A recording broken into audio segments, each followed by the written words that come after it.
இன்னைக்கு நாம என்ன பார்க்க போறோம் அப்படின்னா, ரீசென்ட் டைம்ஸ்ல இந்தியாவே பார்த்து மிரண்ட ஒரு விஷயம். அதுவும் எங்க பார்த்தாலும் அத பத்தின மீம்ஸ், நியூஸ்ன்னு வந்துகிட்டே இருந்துச்சு. அதுதான்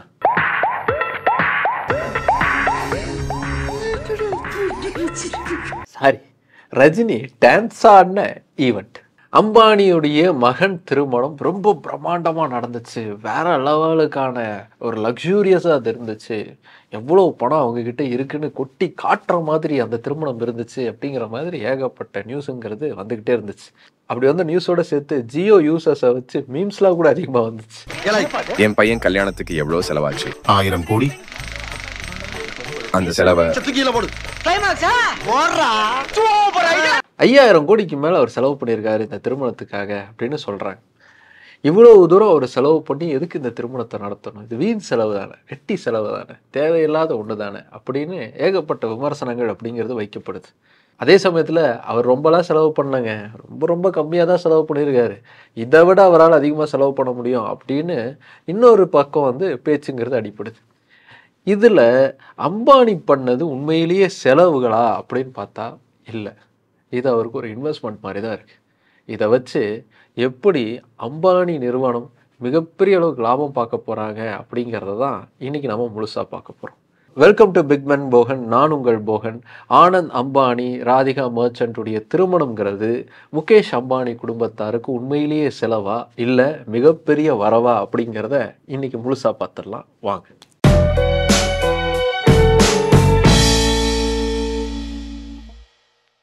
முகேஷ் அம்பானியுடைய கடைசி மகனான ஆனந்த் அம்பானி வந்து தன்னுடைய நீண்ட நாள் காதலியை வந்து திருமணம் செஞ்சுருக்காரு. அவருடைய திருமணம்ங்கிறது ரொம்ப பிரம்மாண்டமாக நடந்து முடிஞ்சிருக்கு. இப்படி இவ்வளோ கிராண்டியராக இந்த கல்யாணத்தை நடத்துறதுக்கு அம்பானி ஃபேமிலி கிட்டத்தட்ட 5000 கோடி ரூபாய்க்கு மேலே செலவு பண்ணியிருப்பாங்க அப்படின்னு சொல்கிறாங்க. இவ்வளோ கோடி ரூபாய் செலவு பண்ணி கல்யாணத்தை நடத்தணுமா? அட இவ்வளவு ஏங்க, இந்தியாவுடைய பாப்புலேஷன் 140 கோடி சொச்சம் தானேங்க. தலைக்கு 1 கோடி ரூபா கொடுத்துருந்தாலே இந்நேரம் எல்லாருமே கோடீஸ்வரனாக இருப்போம்ல அப்படின்லாம் கமெண்ட் பண்ணுறாங்க. எவ்வளோ கணக்கு தெரியாதவங்க போட்ட கமெண்டாக தான் அது இருக்கும். அறிவு கேட்டவனுங்க. அதாவது கழுது மேய்க்கிற பையனுக்கு இப்படி ஒரு அறிவான்னு உன் மேல எல்லாருக்கும் பொறாமடா. ஒரு பிஸ்னஸ்மேன் வந்து எதையும் சும்மா செய்ய மாட்டான். அப்படி ஓவரா அதிகமாக செலவு பண்ணுறாங்கன்னா அதுலேருந்து அதை விட அதிகமான லாபம் எடுக்கிற வழிங்கிறது அவனுக்கு நல்லா தெரியும் அப்படின்னு சொல்லுவாங்க. அது அம்பானி குடும்பத்துக்கும் நல்லாவே பொருந்தும். இவ்வளவு அதிகமாக செலவு பண்ணியிருக்காங்களே அப்படின்னு வெளிப்பார்வைக்கு தெரியும். ஆனால் அதுலேருந்து அவங்க எடுக்க போகிற லாபங்கிறது ரொம்ப பெருசு. எது செஞ்சாலும் இன்வெஸ்ட்மெண்ட் மைண்டோட எப்படி அதிலிருந்து லாபம் எடுக்கலாம் அப்படிங்கிற கணக்கோட தான் அவங்க எப்போவுமே இருப்பாங்க. ஆக்சுவலாக மேட்ருக்கு வருவோம். இந்தியர்கள் எல்லாருமே ரொம்ப பிரம்மாண்டமாக கல்யாணத்தை நடத்தணும் அப்படின்னு விரும்பக்கூடியவங்க தான். நம்மளுடைய சேவிங்ஸ், சொத்து மதிப்பு இது எல்லாத்தையும் சேர்த்து 15% 20% அளவுக்கு ஒரு கல்யாணத்துக்கு செலவு செய்யக்கூடிய தன்மைங்கிறது இந்தியர்கள் மத்தியில் இருக்குது. அதே சமயத்தில் அம்பானி எடுத்து பார்த்தீங்கன்னா அவருடைய பிரம்மாண்டமான சொத்து மதிப்பில் ரொம்ப குறைவான அளவுக்கு தான் அவர் இந்த கல்யாணத்துக்கே செலவு பண்ணியிருக்கார். இன்னும் சொல்லப்போனால் இது செலவுனே சொல்ல முடியாது, இது அவங்களுக்கான இன்வெஸ்ட்மெண்ட். முதல்ல ஆனந்த் அம்பானி 3000 ஏக்கர் பரப்பளவில் ஆரம்பிச்சிருந்த எக்ஸாட்டிக் அனிமல்ஸை பாதுகாக்கிறதுக்கான வந்தாராங்கிற அனிமல் ஷெல்டர் வளாகத்துக்குள்ளேயே ஒரு மிகப்பெரிய அளவுக்கான பார்ட்டிங்கிறது நடந்துச்சு.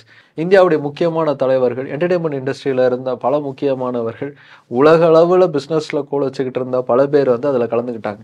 இந்த ஃபங்க்ஷனில் ரிஹானாவுடைய கான்சர்ட்டுங்கிறது நடந்துச்சு. மார்ச் மாதம் தொடங்கின அந்த ப்ரீ வெட்டிங் ஃபங்க்ஷனில் இருந்து தொடர்ந்து பார்ட்டிங்கிறதும் ஃபங்க்ஷனுங்கிறதும் நடந்துக்கிட்டே இருந்துச்சு. கடைசியாக ஜூலை 12 ஆரம்பித்து ஜூலை 14 வரைக்குமான அவங்களுடைய திருமண நிகழ்வுங்கிறது நடந்து முடிஞ்சிருக்கு. மார்ச் மாதத்துலேருந்து ஜூலை மாதம் வரைக்கும் எவ்வளவு பார்ட்டிஸ், எவ்வளவு செலவுகள். தனியாக ஒரு க்ரூஸ் ஷிப்பையே எடுத்து இட்டாலியிலேருந்து ஃப்ரான்ஸ் வரைக்குமான பயணத்தை ஃபிக்ஸ் பண்ணி ஏகப்பட்ட செலிப்ரிட்டிஸ் அந்த க்ரூஸ் ஷிப்பில் வந்து இறக்கி இன்னும் அதிகமாக பார்ட்டிங்கிறத செலிப்ரேட் பண்ணாங்க. இந்த க்ரூஸ் ஷிப் தன்னுடைய பயணத்தை தொடங்கினப்போ அதில் பேக் ஸ்ட்ரீட் பாய்ஸ் வந்து பர்ஃபார்ம் பண்ணாங்க. கேன்ஸுக்கு இந்த க்ரூஸ் ஷிப் போய் சேர்ந்தப்போ கேட்டி பெரி வந்து கான்சர்ட் பண்ணாங்க. இவங்களுடைய ஃபங்க்ஷனுக்குலாம் கெஸ்ட்டாக வந்தவங்க கிஃப்ட் எடுத்துகிட்டு வந்தாங்களோ இல்லையோ, திரும்ப போனவங்க எல்லாருக்குமே கிஃப்ட் இருந்துச்சு. முக்கியமாக சொல்லணும்னா ஆனந்த் அம்பானிக்கு மணமகன் தோழர்களாக வந்தவங்களுக்கெல்லாம் 2 கோடி ரூபா மதிப்புள்ள வாட்சை வந்து கிஃப்டாக பண்ணார் ஆனந்த் அம்பானி. மொத்தமாக 2 கோடி இல்லைங்க, ஒவ்வொருத்தருக்கும் 2 கோடி ரூபா மதிப்புள்ள வாட்ச். அதே மாதிரி இவங்க கல்யாணத்துக்கு பிரிண்ட் பண்ண பத்திரிக்கை இருக்கு பாருங்க, அது வேற லெவல். ஒவ்வொரு பத்திரிக்கையுடைய வேல்யூமே 3 லட்சம் ரூபாய்க்கு மேலே இருக்கும் அப்படின்லாம் சொன்னாங்க. இப்போ நாம் முகேஷ் அம்பானி எப்படி இதிலிருந்து பெருசாக லாபம் பார்க்க போகிறார், அவர் எப்படி இது இன்வெஸ்ட்மெண்ட்டாக மாற்றிருக்காருங்கிறத பார்க்கலாம். இந்தியாவுடைய வெட்டிங் இண்டஸ்ட்ரி பிஸ்னஸ்ங்கிறது ரொம்ப ரொம்ப பெருசு. நீங்கள் நினச்சி பார்க்க முடியாத அளவுக்கு பெருசு. கடந்த 2023 வருஷத்துடைய நவம்பர் மாதம் தொடங்கி இந்த 2024 வருஷத்துடைய ஆகஸ்ட் மாதத்துக்குள்ள இந்தியாவுடைய வெட்டிங் இண்டஸ்ட்ரி 4 லட்சம் கோடி ஈட்டும் அப்படின்னு கணக்கிடப்படுது. அதுவும் இந்த 4 லட்சம் கோடிங்கிறது நவம்பர் டிசம்பருக்குள்ளேயே அடைஞ்சிறதுக்கான வாய்ப்புகள் இருக்குது அப்படின்னு புள்ளி விவரம் சொல்லுது. இதை சும்மா குருட்டாம்போக்கில் சொல்லலைங்க. 2022 வருஷத்தில் நவம்பர் டிசம்பரில் இருந்து மட்டுமே இந்தியாவுடைய வெட்டிங் இண்டஸ்ட்ரி சம்பாதிச்ச காசு எவ்வளோ தெரியுமா? 3 லட்சம் கோடி. அந்த அளவுக்கு கணக்கு பார்க்காம கல்யாணத்துக்கு செலவு பண்ணக்கூடிய குணம்ங்கிறது இந்தியாவுடைய எல்லா மாநிலங்களும் இருக்குது. பெருசாக நடத்திடணும்ப்பா, பொண்ணு கல்யாணம் பயங்கரமாக இருக்கணும், பையன் கல்யாணம் வேற லெவலுக்கு இருக்கணும் அப்படின்னு இஷ்டத்துக்கு செலவு பண்ணுறக்கூடிய குணம்ங்கிறது இந்தியர்கள்கிட்ட இருக்குது. அதனால தான் உலக அளவில் இதுக்கு என்ன தெரியுமா பேர் வச்சுருக்காங்க? பிக் ஃபேட் இந்தியன் வெட்டிங் அப்படின்னே சொல்கிறாங்க. இப்படி கல்யாணத்துக்காக கண்ணை மூடிட்டு செலவு பண்ணக்கூடிய எண்ணம்ங்கிறது இந்தியாவுடைய எல்லா கிளாஸ் லெவல்லையும் இருக்குது. அதுவும் இந்த 4 பேர் இருக்கானுங்க பாருங்க, அவனுக்கு தான் எப்போவுமே செலவை இன்னும் அதிகமாக்கி விட்டுருவானுங்க. பிள்ளைக்கு கல்யாணம் பண்ணுறீங்க, கிராண்டாக பண்ண வேணாமா? ஒரே பிள்ளைக்கு செலவு பண்ணுறீங்க, கிராண்டாக பண்ண வேணாமா? எங்கள் கடைசி பிள்ளையோட கல்யாணம் பெருசாக பண்ண வேணாமா? இப்படின்னு பேசி பேசியே பெருசாக இழுத்து விட்டுருவானுங்க. இந்த 4 பேர்னால தான் என் வாழ்க்கையே நாசமா போச்சு. இப்படி இந்தியர்கள் கல்யாணத்துக்காக செலவு பண்ணுறதே ஒவ்வொரு கேட்டகரியாக இருக்குது. ஈவெண்ட் மேனேஜ்மெண்ட் கம்பெனிக்கு செலவு பண்ணுறாங்க, ஃபோட்டோகிராஃபர்ஸ்க்கு செலவு பண்ணுறாங்க, ஏன் டிரான்ஸ்போர்ட் கம்பெனிஸ் கல்யாணத்துக்காக அதிகமாக வெஹிக்கிள்ஸை ஹையர் பண்ணுறாங்க. அப்படிங்கிறதுல கூட அதிகமான லாபம் இந்த காலகட்டத்தில் டிரான்ஸ்போர்ட் கம்பெனிஸுக்கு அதிகமாக கிடைக்கிது. இதெல்லாம் விட இந்தியர்கள் இப்படி கல்யாணத்துக்கு அதிகமாக செலவு பண்ணுறதுலேருந்து அதிகமாக லாபம் பார்க்குறது யார் தெரியுமா? டெக்ஸ்டைல் இண்டஸ்ட்ரியும், அதே மாதிரி ஜுவல்லரி இண்டஸ்ட்ரியும், அதே மாதிரி ஹாஸ்பிட்டாலிட்டி இண்டஸ்ட்ரியும் தான்.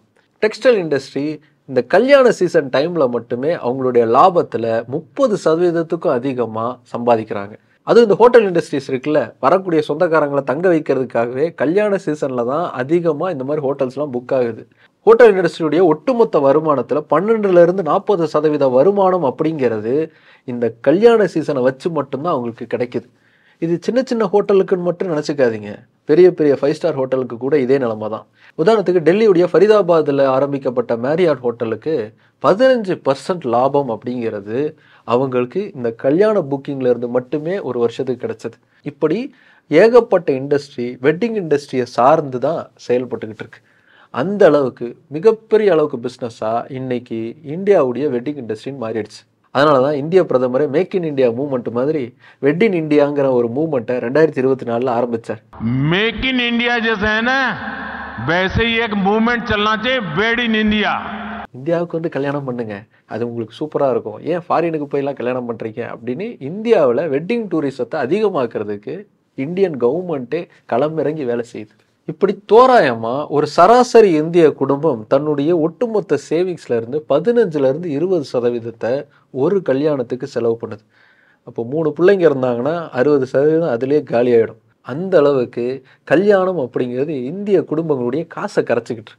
ஒரு சராசரி இந்திய குடும்பமே இவ்வளவு செலவு பண்ணும்போது மிகப்பெரிய அளவுக்கு இந்தியாவுடைய பணக்காரராக, உலகத்துடைய 9வது பணக்காரராக இருக்கக்கூடிய முகேஷ் அம்பானியுடைய குடும்பத்தில் இருக்கக்கூடிய கடைசி மகனுக்கு எவ்வளோ தூரம் அவங்க செலவு பண்ணியிருக்கணும்?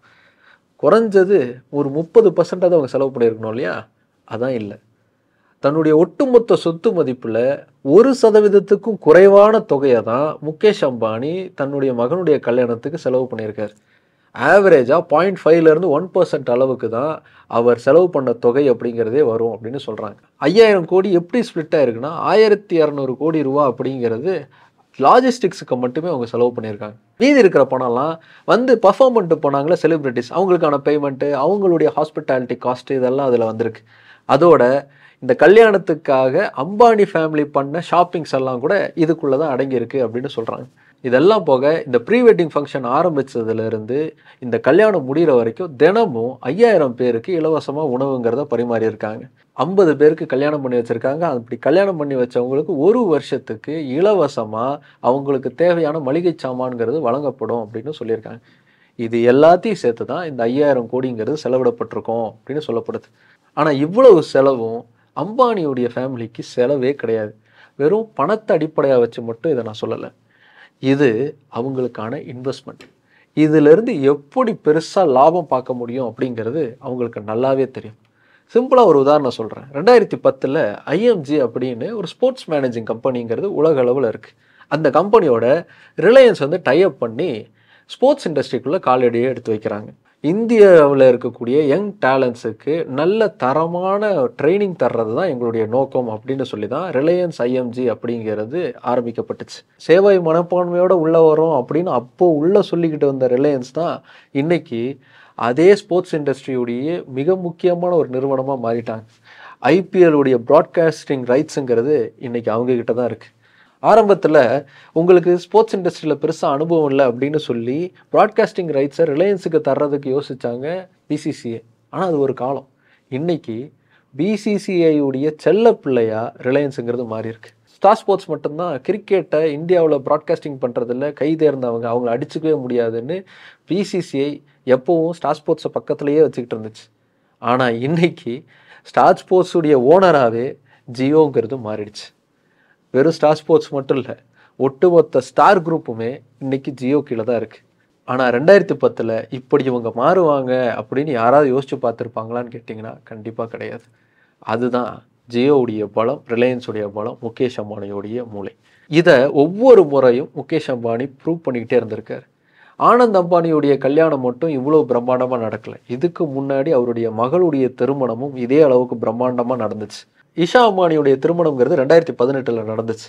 அந்த சமயத்தில் அவங்களுடைய திருமணத்துக்காக 850 கோடியிலிருந்து 1000 கோடி ரூபாய் அளவுக்கான பணத்தை முகேஷ் அம்பானி செலவு பண்ணார் அப்படின்னு பேசப்பட்டுச்சு. இவ்வளவு பெரிய தொகையை எதுக்கு ஒரு கல்யாணத்துக்காக செலவு பண்ணுறாங்க அப்படின்னு அப்பவும் சொன்னாங்க. தன்னுடைய மகளுடைய அந்த திருமணத்தில் உலக அளவில் இருந்து பல முக்கியமான நபர்களை கலந்துக்க வச்சார் முகேஷ் அம்பானி. அதில் அப்போது யுஎஸ்ஏவுடைய செக்ரட்டரி ஆஃப் ஸ்டேட்டாக இருந்த ஹிலாரி கிளின்டன் கூட வந்து கலந்துக்கிட்டாங்க. அவ்வளோ முக்கியமான நபர்கள் கலந்துக்கிட்ட அந்த திருமணத்தில் தன்னுடைய பண பலம்ங்கிறது எப்படி இருக்குது, இந்தியாவில் அவர் எவ்வளோ முக்கியமான ஒரு பிஸ்னஸ் மேனாக இருக்கார், அரசியலில் அவருக்கு எந்த அளவுக்கு இன்ஃப்ளூயன்ஸ் இருக்குது அப்படிங்கிறத எல்லாத்தையுமே ஒரு சாம்பிளாக காட்டுறதுக்கு தன்னுடைய மகளுடைய திருமணத்தை அவர் அந்த சமயத்தில் பயன்படுத்திக்கிட்டார். அது உண்மையிலேயே அவருக்கு கை கொடுத்துச்சு. உலகத்தில் டாப் லெவலில் இருக்கக்கூடிய பிஸ்னஸ்மேன்ஸ்லாம் இந்தியாவில் பிஸ்னஸ் செய்கிறதுக்கு முகேஷ் அம்பானி வழியாக செஞ்சோன்னா ரொம்ப பெரிய லாபம் பார்க்கலாம் அப்படின்னு கணக்கு போட்டாங்க. அது நடக்கவும் செஞ்சது. 2018 அவருடைய மகள் திருமணம் நடக்குது. 2020 ஃபேஸ்புக் ஜியோவில் 8000 கோடி ரூபாய் அளவுக்கான முதலீடை செஞ்சாங்க. வெறும் ஃபேஸ்புக் மட்டும் செய்யலை, கூகுள் முதலீடு பண்ணாங்க, மைக்ரோசாஃப்ட் முதலீடு பண்ணாங்க. இப்படி உலக அளவில் பெருசாக இருக்கக்கூடிய கம்பெனிஸ்லாம் இந்தியாவில் பிஸ்னஸ் செய்யணும்னா அது ரிலையன்ஸ் மூலமாக தான் செய்ய முடியும், அதுதான் நமக்கு சேஃப்னு சொல்லி பெரிய அளவுக்கு இன்வெஸ்ட் பண்ணாங்க. வெறும் 1000 கோடி ரூபாய் அளவுக்கு செலவு பண்ணி ஃபேஸ்புக்கில் இருந்து மட்டுமே 8000 கோடி ரூபாய் அளவுக்கான பிஸ்னஸை கொண்டு வந்தார் முகேஷ் அம்பானி. இதுதான் அம்பானிஸுடைய டாக்டிஸ். அதுதான் ஆனந்த் அம்பானியுடைய கல்யாணத்துலேயும் கண்டிப்பாக நடக்கும். இன்றைக்கி 5000 கோடி ரூபா செலவு பண்ணியிருக்காரு அப்படின்னு நமக்கு தெரியுது.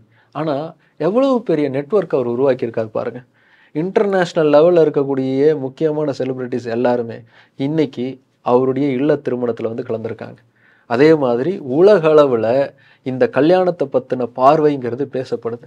இன்டர்நேஷ்னல் மீடியாலாம் இவ்வளவு தூரம் இந்தியாவில் இருக்கக்கூடிய ஒரு பிஸ்னஸ்மேன் வந்து பயங்கரமாக செலவு பண்ணி கல்யாணத்தை நடத்துறாரு அப்படின்னு பேசுகிறாங்க. Asia's richest man is throwing his youngest son a lavish wedding in Mumbai today. Its estimated price tag hundreds of millions of dollars. ஆனால் அவங்க பேசக்கூடிய டோனில் கூட என்ன சொல்லப்படுதுன்னா, இந்தியாவில் ரொம்ப வறுமை சூழ்ந்திருக்கு, அப்படிப்பட்ட சூழலை இப்படி ஒரு கல்யாணத்தை ஒரே ஒரு ஆள் செஞ்சுக்கிட்டு இருக்காரு அப்படிங்கிற மாதிரியான ஒரு துணி தான் இருக்கு. We can see how the rich are spending their fortune, but while they are spending millions, the poor are struggling to eat. India அப்படின்னாலே அது வறுமையின் நிழல் படிந்த தேசம் அப்படிங்கிற ஒரு பார்வை தான் அவங்க மத்தியில் இருக்குது. ஆனால் இந்தியா இன்னைக்கு வளர்ந்துக்கிட்டு இருக்கு, வளர்ந்துருச்சு. ஆனால் அதை அக்செப்ட் பண்ணிக்கக்கூடிய நிலைமைங்கிறது அவங்களுக்கு இல்லை. அந்த பார்வைங்கிறது இந்த மாதிரியான திருமணங்கள் மூலமாக கண்டிப்பாக மாற்றப்படும். ஏன்னா இந்தியாவில் பிஸ்னஸ் ஆப்பர்ச்சுனிட்டிஸுங்கிறது அவ்வளவு நிறைய இருக்குது. ஆப்பிளுக்கே மிகப்பெரிய அளவுக்கான பிஸ்னஸ்ங்கிறது இந்தியா தருது. அது எல்லாமே அவங்களுக்கும் தெரியும். ஆனால் இந்தியாவுடைய இமேஜை மாற்றிக்கிறதுக்கு மட்டும் அவங்க முயற்சி செய்ய மாட்டாங்க. இதனால் இந்தியாவுடைய இமேஜ் மட்டும் மாற போகிறதில்ல, முகேஷ் அம்பானியுடைய இமேஜும் ரிலையன்ஸுடைய இமேஜுமே ரொம்ப பெருசாக மாறும். ரிலையன்ஸுக்கு உலக அளவில் இன்னும் கூடுதலான வெயிட்டேஜுங்கிறது வரும். ரிலையன்ஸ் வந்து ஒரு பிஸ்னஸில் இறங்க போகிறாங்க அப்படின்னா அவங்களுக்கான வெல்கம் கார்டுங்கிறது இந்த திருமணத்தின் மூலமாக ரொம்ப பெருசாக இருக்கும். அதோட இன்னும் அதிகமான பிஸ்னஸ் ஆப்பர்ச்சுனிட்டிஸை நம்ம நினச்சி கூட பார்க்காத மாதிரி அவங்க செய்யலாம். ஸ்போர்ட்ஸில் எப்படி அவங்க இன்றைக்கி உள்ளே வந்து ஸ்போர்ட்ஸையும் என்டர்டெயின்மெண்ட் இண்டஸ்ட்ரியும் தங்களுடைய முழு கட்டுப்பாட்டுக்குள்ளே ரிலையன்ஸ் ஜியோ கொண்டு வந்திருக்கோ, அதே மாதிரி இன்னும் இன்டர்நேஷ்னல் லெவலுக்கான ஒரு டாமினன்ஸுங்கிறது ரிலையன்ஸ் போகலாம். உதாரணத்துக்கு ஒரு விஷயத்தை யோசிச்சு பார்ப்போமே. முக்கியமான சிங்கர்ஸ் எல்லாருமே இந்த கல்யாணத்தில் வந்து கான்செர்ட் வந்து பண்ணியிருக்காங்க. இங்கே வந்து அவங்க பண்ண உடனேயே அவங்களுக்கு தெரிஞ்சிருக்கும் அம்பானி ஃபேமிலிங்கிறது எவ்வளோ பெருசாக இருக்குது, அவங்களுடைய கம்பெனிங்கிறது எவ்வளோ பெருசாக இருக்குது அப்படிங்கிற ஐடியாங்கிறது அவங்களுக்கு கிடச்சிருக்கும். ஒருவேளை அவங்களுடைய அடுத்த இன்டர்நேஷ்னல் டூரை நடத்துறதுக்கு ரிலையன்ஸுடைய ஜியோ மியூசிக் மூலமாக நடத்துகிறோம், இல்லை ரிலையன்ஸுடைய இன்னொரு சிஸ்டர் கன்சர்ன் மூலமாக நாங்கள் நடத்துகிறோம் அப்படின்னு அவங்க ஒரு அக்ரிமெண்ட்டுக்குள்ளே வராங்க அப்படின்னா அதனால் மட்டுமே ரிலையன்ஸ் ரொம்ப பெரிய லாபத்தை சம்பாதிப்பாங்க. ஏன்னா மியூசிக் கான்சர்ட்ஸ்குள்ளே நாம் நினச்சி பார்க்க முடியாத அளவுக்கான பணம்ங்கிறது புழங்குது. இந்தியாவில் 2024 வருஷத்தில் மட்டும் கிட்டத்தட்ட 1000 கோடி ரூபாய் அளவுக்கான லாபம்ங்கிறது இந்த மியூசிக் கான்சர்ட்ஸ் மூலமாக மட்டுமே கிடைக்க போகுது அப்படின்னு ஒரு புள்ளி விவரம் சொல்லுது. இதுவே 2030க்குள்ளே இந்த மாதிரி இன்டர்நேஷ்னல் மியூசிக் கான்சர்ட் மார்க்கெட்டுங்கிறது $6.6 பில்லியன் அமெரிக்கன் டாலர் அளவுக்கு வளரப்போகுது அப்படின்னு கணக்கிடப்படுது. ஸோ இவ்வளோ பெருசாக வளரப்போகிற மார்க்கெட்டில் கண்டிப்பாக கேபிட்டலைஸ் பண்ணுறதுக்கு முகேஷ் அம்பானி யோசிச்சிருக்கலாம். அதனால கூட இந்த மாதிரி பிக்கஸ்ட் செலிபிரிட்டிஸ் எல்லாம் கூப்பிட்டு வந்து இங்கே பெர்ஃபார்ம் பண்ண வச்சிருக்கலாம். நாளைக்கு யோசிச்சு பாருங்களேன், ஜஸ்டின் பீபருக்கு ஃபோன் போட்டு ஒரு மியூசிக் டூர் போனோம் என்ன சொல்கிறீங்க அப்படின்னு சொல்லி கேட்டால் அவர் உடனே ஓகே பண்ணுவார். ஏன்னா இவங்க எப்படி பேமெண்ட் பண்ணுவாங்க, எப்படி ஹாஸ்பிட்டாலிட்டியோட நடத்துவாங்கங்கிறது அவர் நேர்லேயே பார்த்துட்டார். ரிலையன்ஸ் இண்டஸ்ட்ரியிலேருந்து ஒரு சிஸ்டர் கன்சர்ன் ஆரம்பித்து வாங்க போகலான்னா எப்போங்க கிளம்பலான்னு தான் அவருடைய பதிலாக இருக்கும். இதுதான் முகேஷ் அம்பானியுடைய பிஸ்னஸ் டாக்டிக்ஸ். வெறும் 5000 கோடி ரூபா செலவு பண்ணியிருக்காருன்னு இன்றைக்கி தெரியுது. ஆனால் இதை 4 மடங்கு ஏன் 10 மடங்கு அதிகமாக கூட திரும்ப இன்னும் 2 வருஷத்தில் அவர் கண்டிப்பாக எடுப்பார். இதெல்லாம் பார்த்துட்டு கல்யாணத்துக்கு அதிகமாக செலவு பண்ணால் தான் நாமளும் பெருசாக லாபம் பார்க்க முடியும் அப்படின்னு தப்பாக கணக்கு போட்டுறாங்க. பல்லு இருக்கிறவன் பக்கோடா சாப்பிட்ற மாதிரி பணம் இருக்குது, அதனால் அம்பானி பெருசாக செலவு பண்ணுறாரு. சரி, ஓகே, அம்பானி எப்படி கல்யாணத்தை கூட இன்வெஸ்ட்மெண்ட்டாக மாற்றுறாரு அப்படிங்கிறத நம்ம டீட்டெயிலாக பார்த்துட்டோம். ஆனால் இந்த கல்யாணத்தை பற்றின வந்த கமெண்ட்ஸில் ரொம்ப அதிகமாக வந்த கமெண்ட்ஸ் வந்து இந்த காசுக்கு விவசாயிகளுக்கு எதாவது செஞ்சுருக்கலாமே அப்படின்னு கமெண்ட்டை பார்த்தேன். விவசாயிகளுக்கான நன்மைகளை செய்கிறது கவர்மெண்ட்டோட வேலை, அவங்களே அதை பெருசாக கண்டுக்கிறது இல்லை. சரி, அதை விடுவோம். விவசாயிகளுக்கான உரிமைகளுக்காக சமீபத்தில் ஒரு மாநிலத்தை சார்ந்த விவசாயிகள் டெல்லியில் மிகப்பெரிய அளவுக்கான போராட்டங்களை முன்னெடுத்தாங்க மத்திய அரசுக்கு எதிராக. அந்த மாநிலத்தோடைய மண்ணுக்கு சொந்தமான ஒரு கோயிலில் ரத்தம்ங்கிறது ஒரு முறை சிந்தப்பட்டுச்சு. ஏன் அங்கே ரத்தக்கரை சிந்தப்பட்டுச்சு, அதுக்கப்புறமா நடந்த வரலாறு என்ன அப்படிங்கிறது தான் அடுத்த வீடியோவில் டீட்டெயிலாக பார்க்க போகிறோம். அந்த வரலாறோடு உங்களை அடுத்து சந்திக்கிறேன்.